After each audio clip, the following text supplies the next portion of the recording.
We're about to visit Daisy at the Northern Potter, and I'm so excited to go and see her work, and we're actually going to see her making pots. Now, the reason why I'm so excited about being here is because, one, Daisy's pots are being sold all over the world.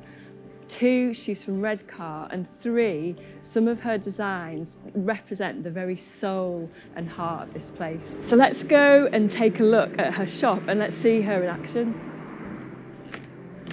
Hello. Oh, hi, Jess. Are you all right? Yeah, I'm so excited to be here. So I've seen your pots before, but this is an absolute pleasure to come and meet you. So I'm desperate to learn a little bit more about what you're doing. I'd love to see you making them. And also, I'd like to ask you a little bit about, because one of the reasons why your pots are becoming famous is because of the Potatoes ice cream, the lemon top, and the steelworks. So I want to ask you a little bit more about both of those things, because for me, Redcar is becoming famous across the world. It's going to become more famous, and the steelworks and the lemon top are part of that story. Yeah. So I'm desperate to see you in action. Can I see you making one of the mugs? Yeah, cool. Oh, it's fantastic.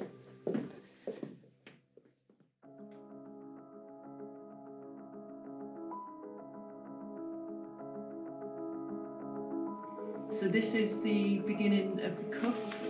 So tell me a little bit about what you're doing.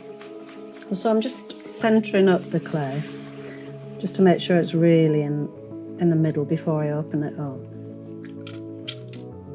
And these balls are all measured, so I know. And this is a little gauge which I don't always use, but I've decided to use it today to get them reasonably around the same kind of height, because I'm making these steelworks mugs. People that come in for these steelworks mugs, they're mostly like for their granddad or their dad or someone who worked there. I would say a lot of men, not all men.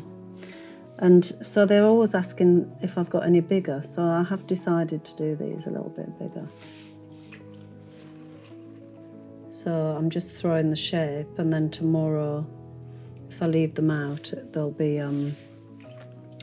firm enough for me to put a stamp on the bottom, and then maybe put the handle on tomorrow. Usually that comes the day after, so I do them in batches.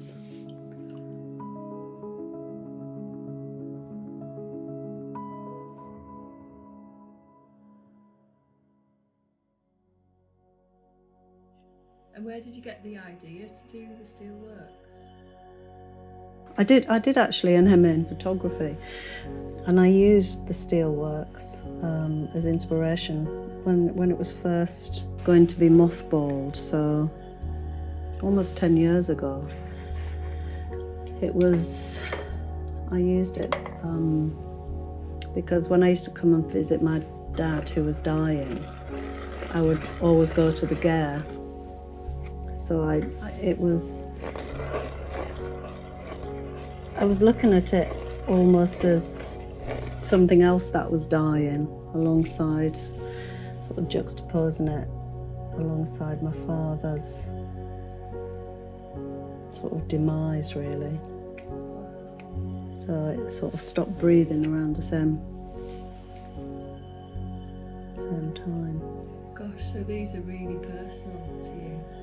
Yeah, and it's just such a, actually even people who aren't from around here like this image.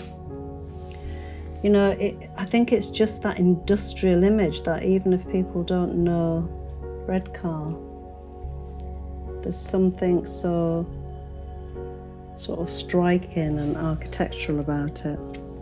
Especially, with the sunsets we get. That profile is just so strong, and I feel such a connection to it.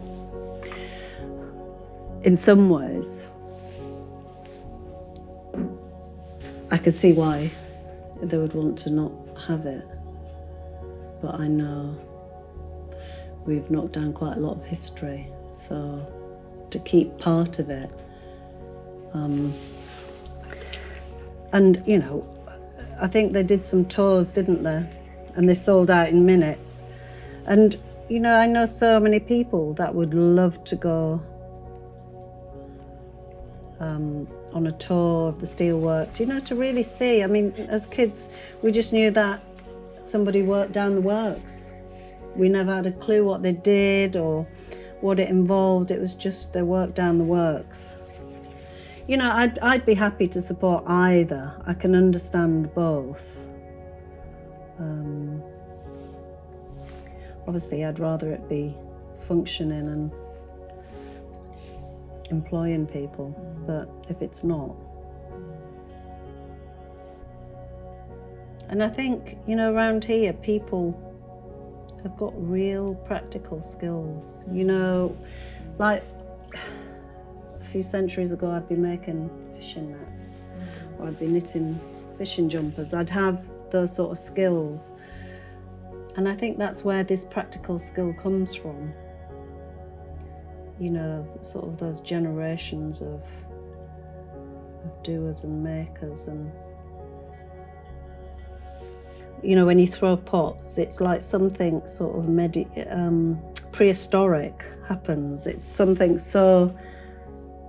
it's so therapeutic, throwing. I don't just buy these things in and sell them on.